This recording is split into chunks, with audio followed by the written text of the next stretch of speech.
Hey guys, welcome to my new show called Personality Picks. I'm WizBets, or as some of you might know me as Madi, where you get to know your favorite MMA Twitter personalities, betting Twitter personalities, and hopefully a bunch more. Maybe we'll bring on some UFC fighters on this thing too, just to get to know them.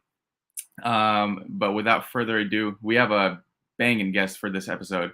And what way to start it off than let's bring on our boy Clint from the Die Hard MMA podcast. Wiz, what's going on, man? Thanks for having me.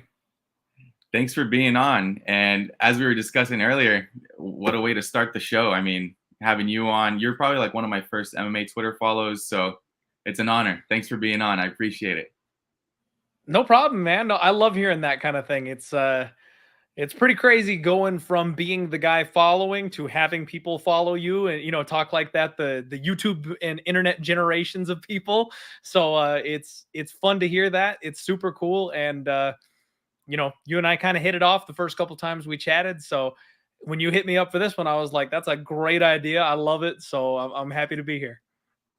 Yeah, because in my head, I was thinking about it and I'm like, okay, there's a lot of people that have shows related to, okay, what they think about fights or who they think the winner's going to be, outcomes and whatnot. And I wanted to do something a little bit different. And I just feel like maybe some people, some of the audience don't know us on a personal level as much, and it clicked. So let's go ahead and get this started off. First question I have for you is, what got you into MMA? Have you ever like trained before? Um, Go ahead. Yeah, so actually, if I can go back a little bit further, believe it or not, I know I don't look like it anymore. I'm still rocking the dad bod. Oh, Got to you're get fine. control of this damn thing. But I was an athlete. I was an athlete. I played football in high school, and I did track and field. I wrestled when I was younger, all that kind of stuff. And I grew up in a very small town in a very old-fashioned Christian home. So, dear God, cage fighting was not something that I was allowed to watch because it was violent and it was underground and it was this big taboo thing when I was growing up. So I missed the early days of the UFC, got out to college, moved away from home, and a buddy of mine was just like, "Hey, a friend of mine is going to be showing these fights. You want to go over and you want to watch?" And it's like, "Sure, man. Like let's go check out these fights." I guess I've never really been into boxing, but whatever. And no, it wasn't boxing. It was MMA. And I ended up watching Randy Couture versus Brock Lesnar on some dude's couch that I had never met before. And I was just, jaw dropped like, "Oh my god. Like this is awesome." And I just dove headlong into it, man. I started watching The Ultimate Fighter when I really got zoned in, like the season with Ryan Bader that he was on, watching Forrest Griffin take the belt from Rampage. Like that's the era that I got into mixed martial arts. And yeah, I was that guy that I would host fight parties. People would come on over and we'd all watch the fights on the TV. And then we'd jump in the car and we'd drive across the street to the park and we would grapple in the grass.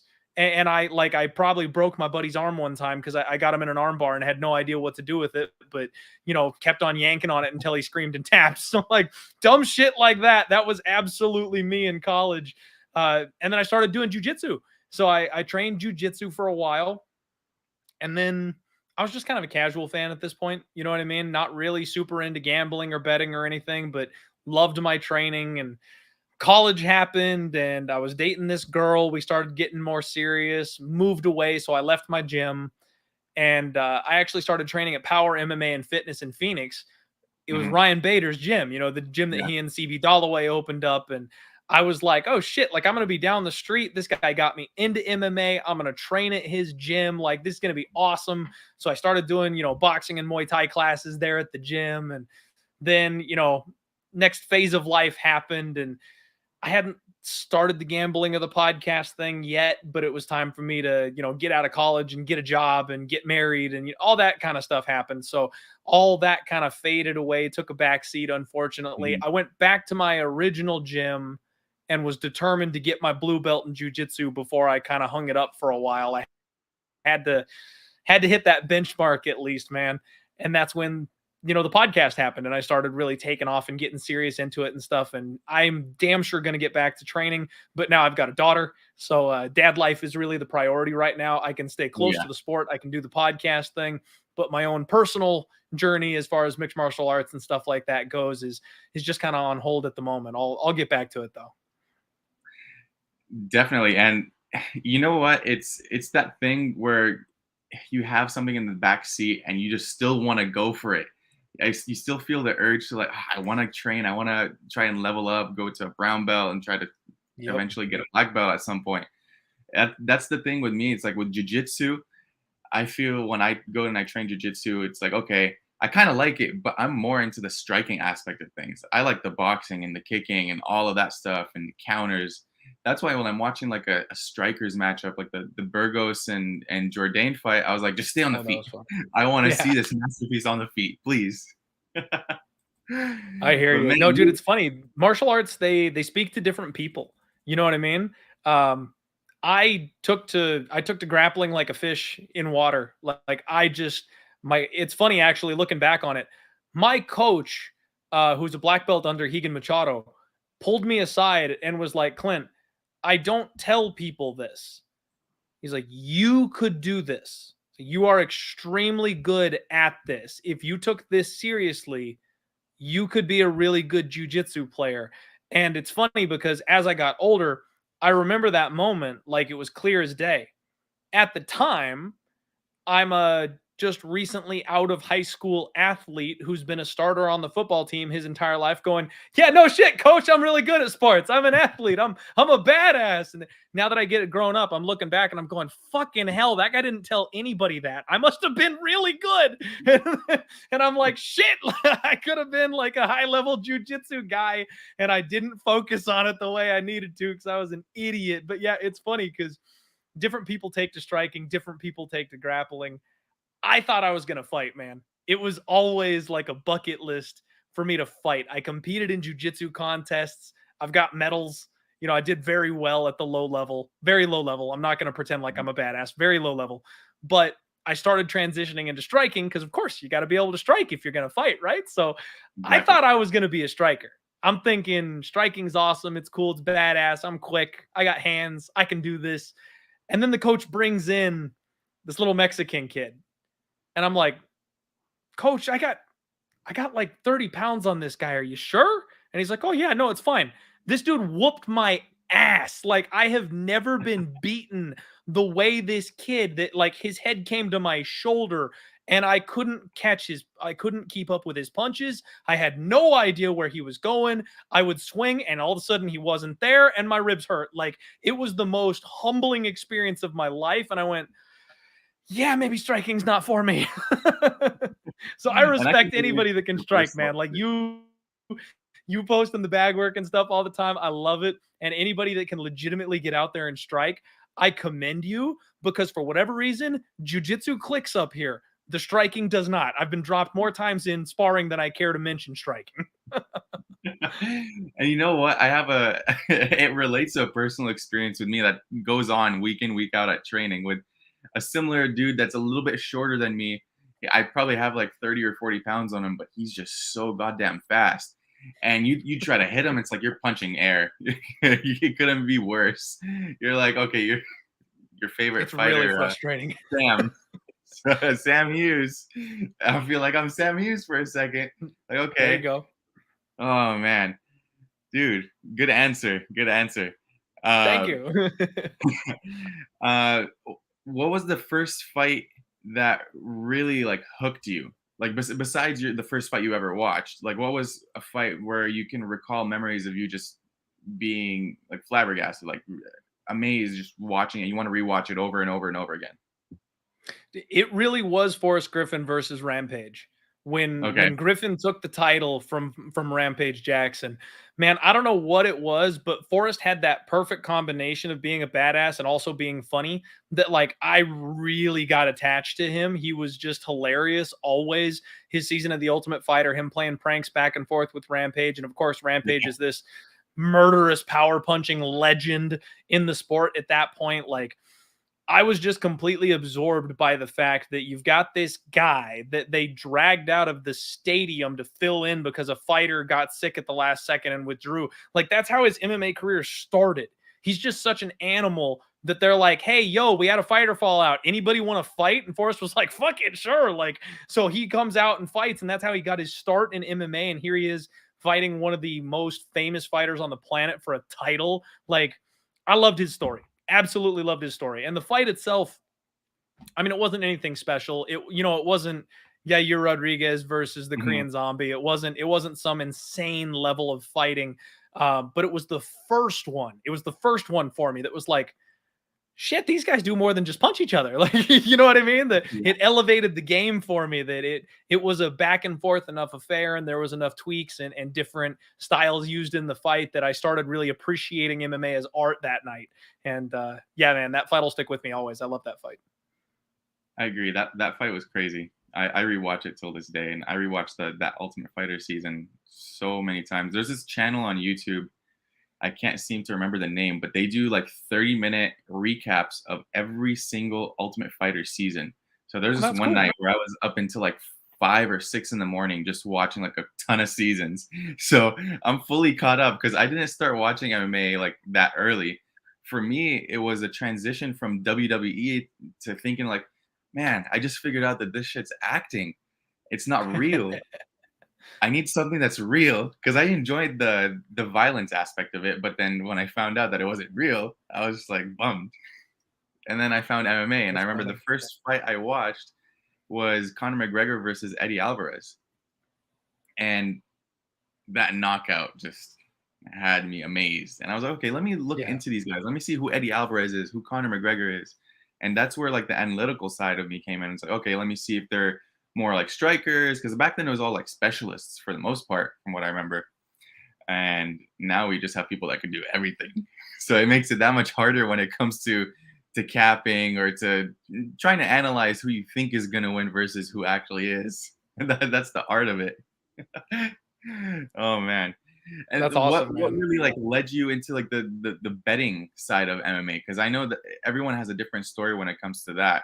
For me personally, it was just adding like an extra bit of excitement to watching the fights with friends. Because like you, I host like fight parties, fight watch parties, and almost on the weekly. And all of us would have these like $20 parlays in like 5 different fighters, and it would bust on like one or two, and we're all mad at the end of the night. And then we realized, you know Yep. what? It was only like 40 or $50. But then I was like, okay, if I'm getting like 4 out of 5 right or 3 out of 5 right, if I could do this consistently with like good enough odds, maybe I can make some extra pocket cash. That's how it started for me, at least. Yeah, man. It's funny because I've been betting MMA as long as I can remember. And I've always had like a super addictive personality. So I've always had to be careful when it came to things like gambling, alcohol. Like, I know myself. I've been able to like keep myself in check so that nothing becomes a problem.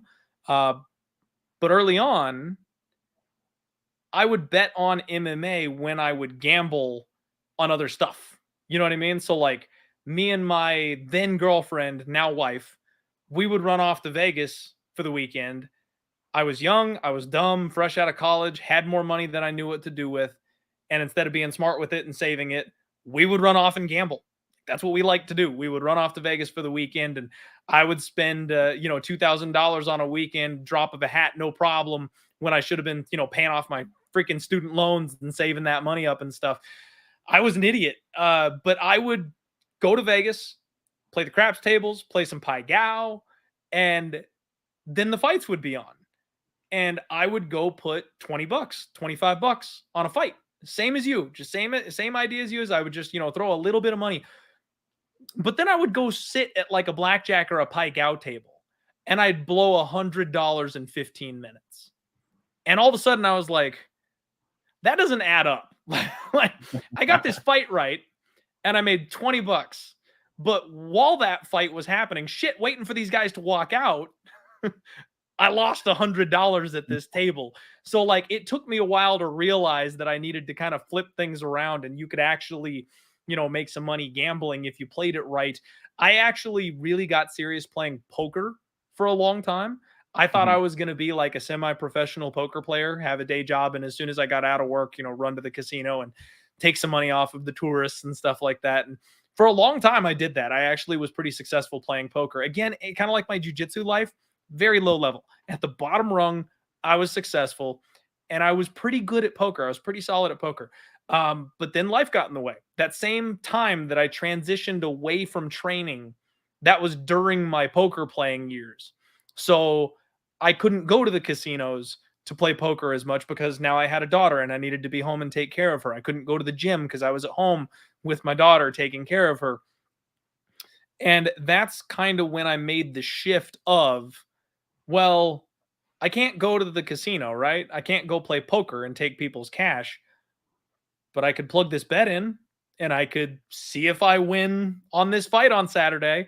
And that's really kind of the point that I started switching over from just gambling on whatever to gambling harder on MMA and sports. And Mhm. poker gave me kind of the basic understanding of how gambling works. And then my love of MMA kind of took me in that direction. And I started being encouraged to podcast at that point. And that's when I really started taking it seriously. But I've been throwing $20 on fights for years.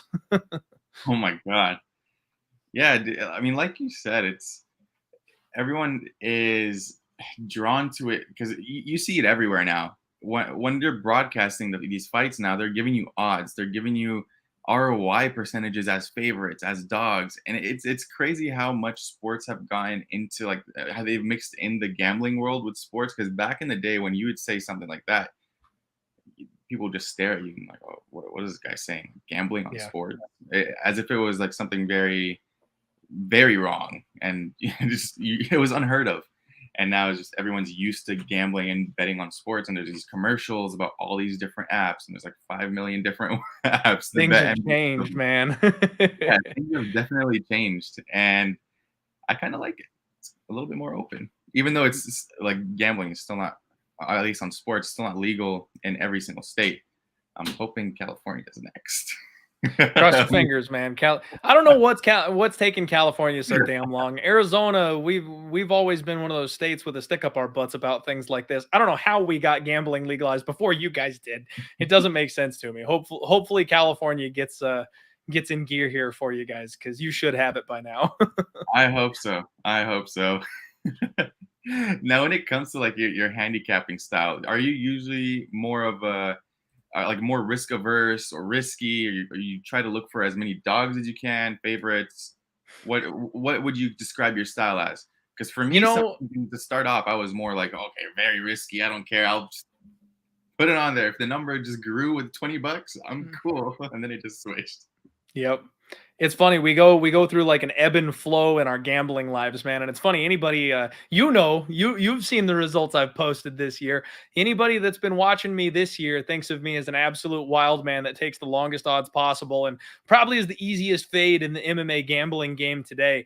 The fact is, I kind of got away from what I actually like to do when I first started. It really was me focusing in on a fighter or a fight matchup that I really liked, and I picked my spots relatively carefully. Now, I've always had 4, 5, 6 bets per fight. Like that's just always been the way I've done it. But I was a bit more careful about my selections, and I had a very clear narrative of how the fight played out that led me to the bet that I was making.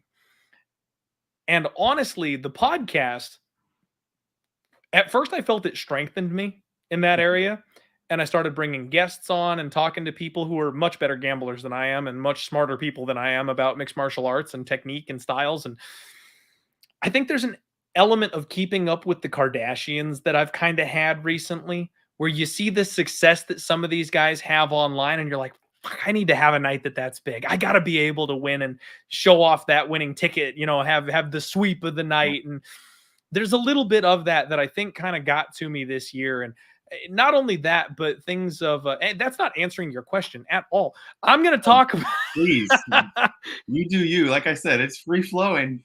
I'm totally spinning out of control here. I just realized I'm not even answering your question. No. So to actually answer the question, I tend to try to let the bets come to me, right? Like that's always been how I've done it. If I see value on a big underdog, I take it. And people are so sick of hearing the word value gambling because the people that know what they're talking about use the term, but they don't exactly explain the term. So people that are new to gambling or just don't understand the concept of value get sick of hearing that. They think it's like an easy out or an easy excuse that people use to get away from it.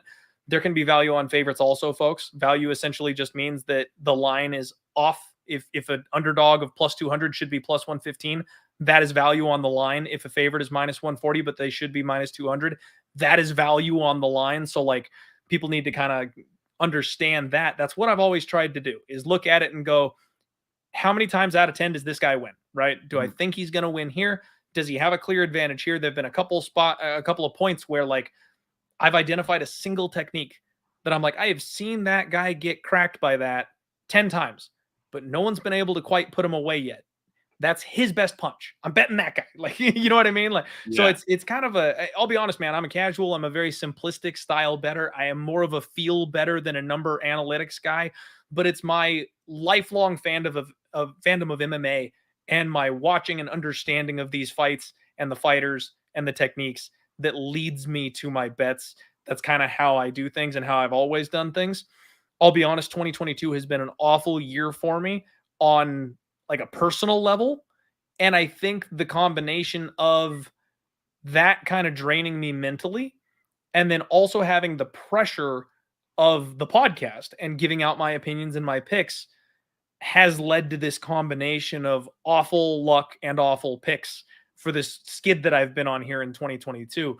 The last couple of events, I've kind of gotten back to basics a little bit. And so far, it seems like things are working. Now, obviously, nobody's going to hit at a 100% clip or anything like that. It's impossible to do gambling. There's going to be ups, there's going to be downs. And I just have done a really bad job of mitigating my downs, is what's been happening lately. So, hoping kind of to get back to grassroots, man, and hopefully that pays off because I had my first 2 years of the podcast where I've actually gone positive. I had one negative year in between two positive years, but positive overall on units. And this year has been so bad, it sent me back down to the even mark. So 3 years of work essentially flushed down the drain to hit back to even as far as my record goes. So always learning, always tweaking, trying to get better at it. Letting the bets come to me, I think, is the most important thing. And that's, I kind of was forcing action sometimes without meaning to, not something I was doing intentionally, but definitely kind of got caught up in things and let some spots that, I don't know, the tinfoil hat speaks to you every once in a while. And I've got super bad FOMO. That's like one of the biggest things to me. My happy place, and I'm getting super long-winded here, so cut me off anytime you want. You're good. My happy place is the craps table, right? There is no better feeling than having your boys on either side of you, a drink in your hand, some chick wearing pasties walking down the aisle in Vegas, and you've got dice and you roll them and the entire craps table erupts. Everybody made money. The dealers are pushing cash to people. That's the best damn feeling in the world. And we've got this awesome gambling community on Twitter, right?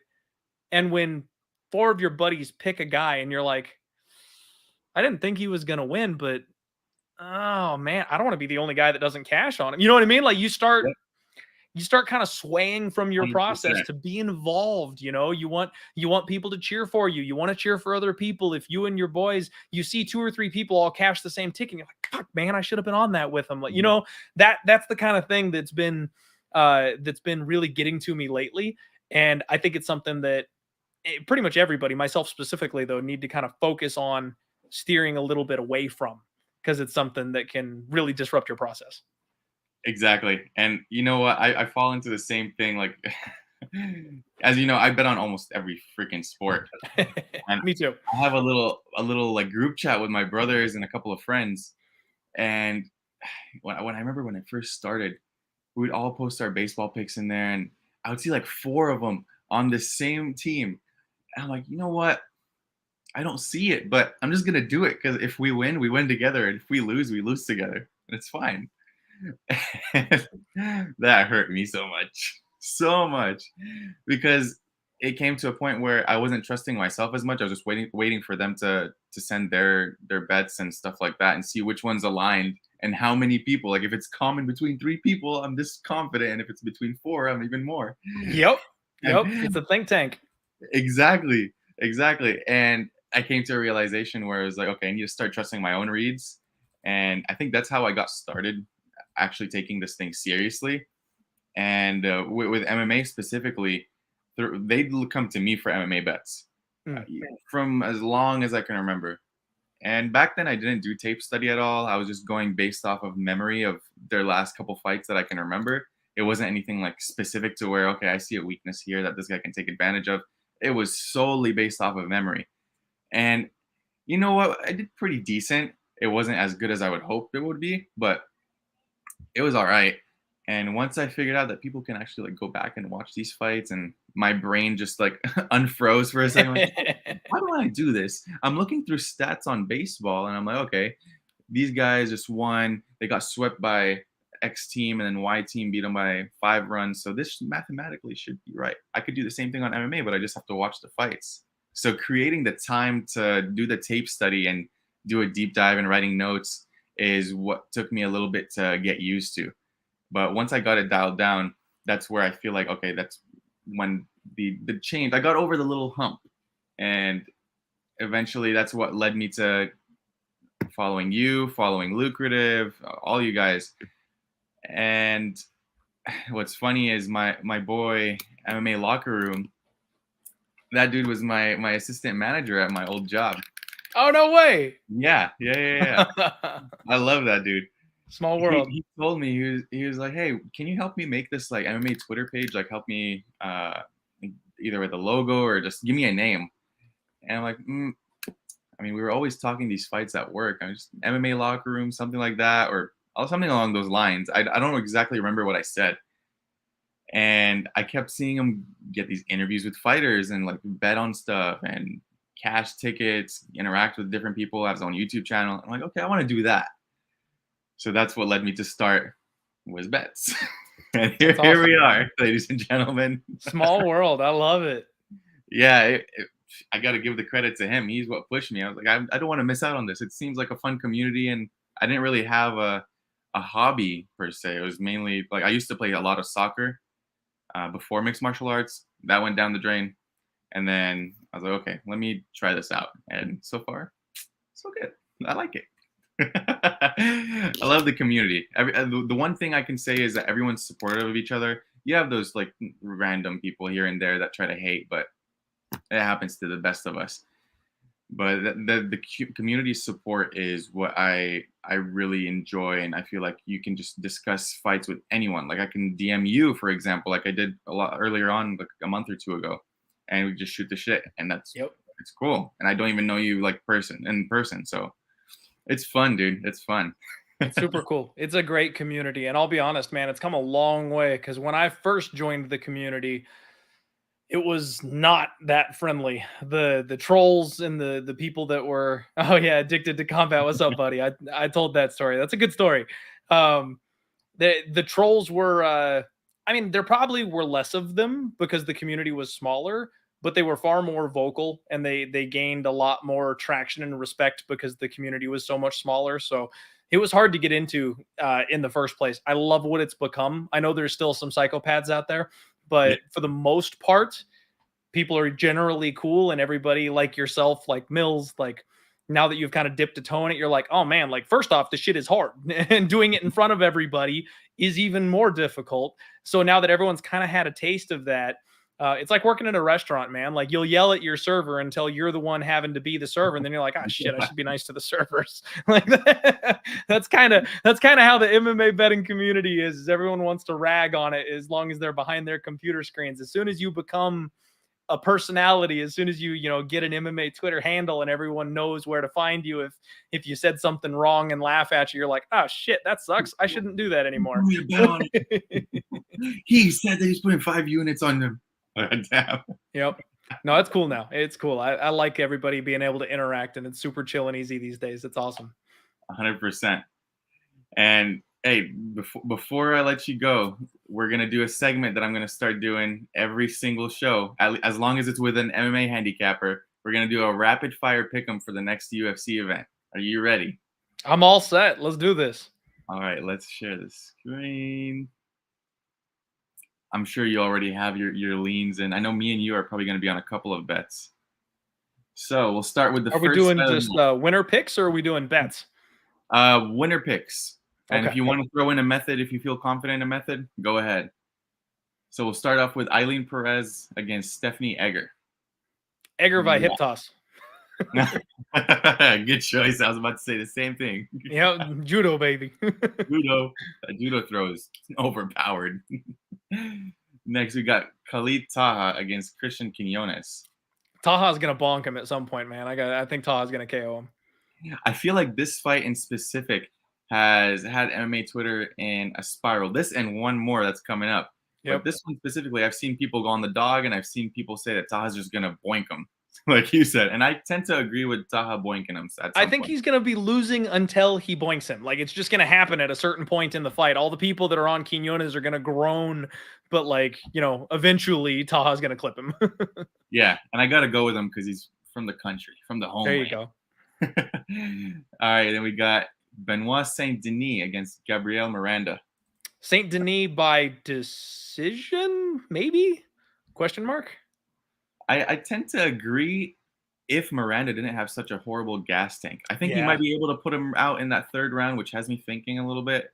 But I'll save that for another day. I'll have to put on my own tinfoil hat for that one. There you go.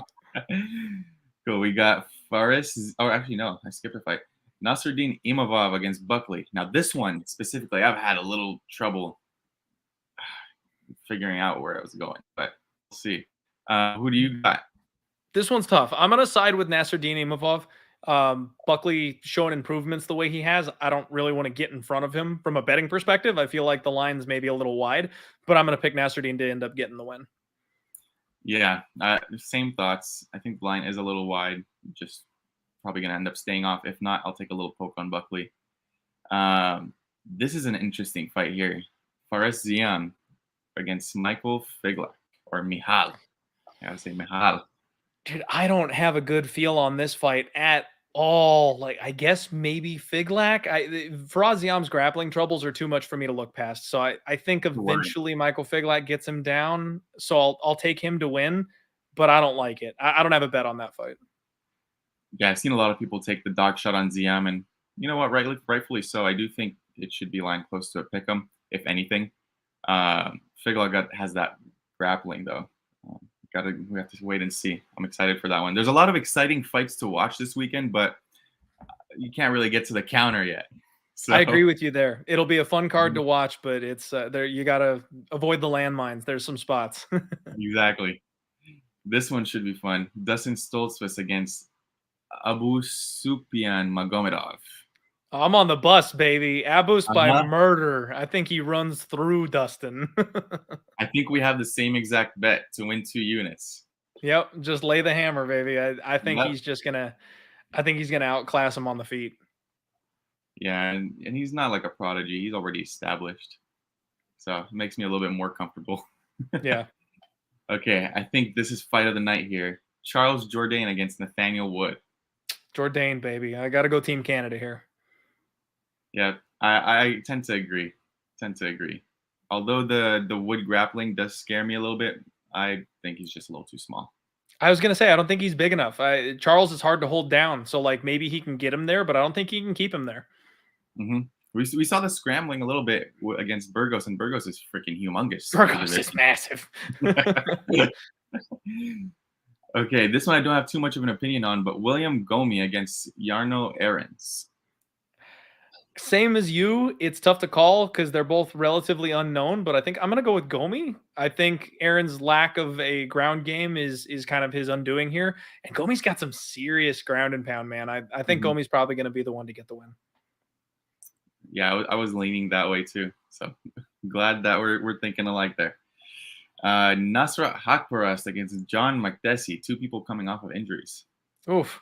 Man, I think, you know what? I think I've picked the favorite every single fight so far. And since we're not talking betting, we're just giving picks. I have to do it again. I think Nasrat ever so slightly, like probably edges this one. The youth, the length. I think maybe he gets like a split decision, but I think all the betting value is on John McDessie. I think that fight's Mhm. going to be very competitive.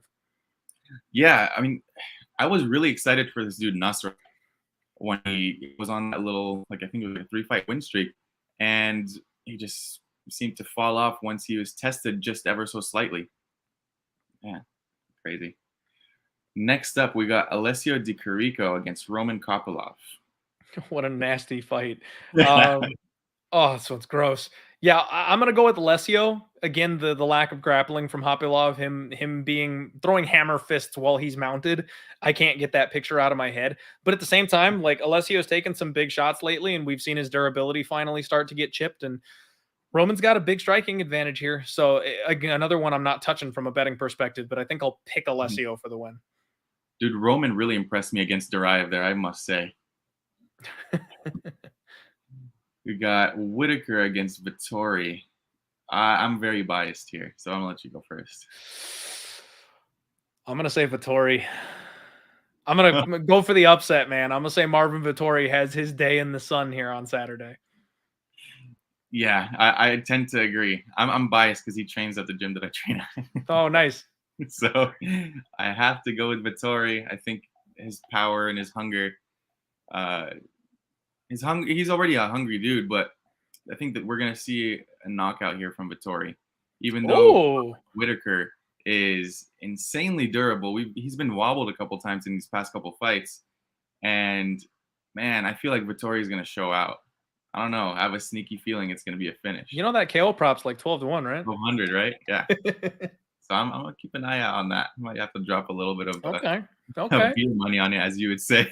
I like it. Last but not least, main event of the evening. We got Cyril Gane against Tai Tuivasa. Man, I gotta pick Gon. I have to. Like and my co-host on Monday almost talked me into Taito Avasa, and I think he's really been impressive lately. And Gon still just hasn't been tested in some ways. This fight could get interesting, but I just have if I test, I have such a hard time saying that Tuivasa actually wins this fight. So I'll Mhm. I'll pick Gon. I don't blame anybody for taking the swing at the underdog, but I gotta pick Gon. Yeah, I tend to lean the same way. Gane is just probably the smartest fighter at that weight class. I was about to say in the UFC, but can't really forget about Alex Volkanovski. Striking wise, Cyril Gane is just so calculated. If Ngannou wasn't able to land a big power shot on him and wobble him, I don't think Tuivasa is going to be able to wobble him either. His kicking game is going to be put into use, and I think we're going to see D1 Gane here get a sub. That's Round kind of how two. it feels to me too.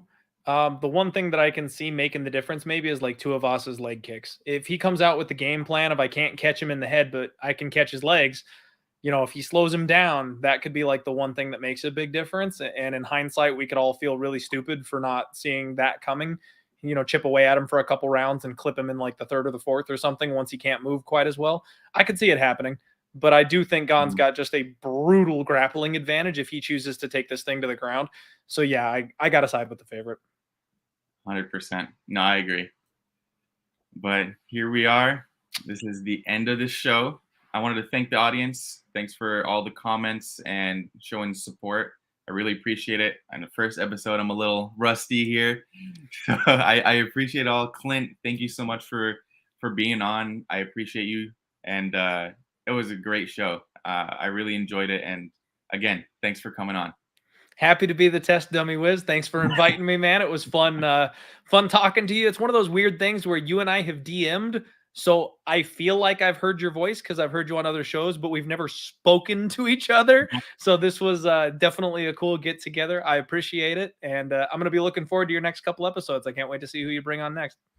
Yes, sir. Yes, sir. Again, thank you guys. We'll see you next Thursday. Peace.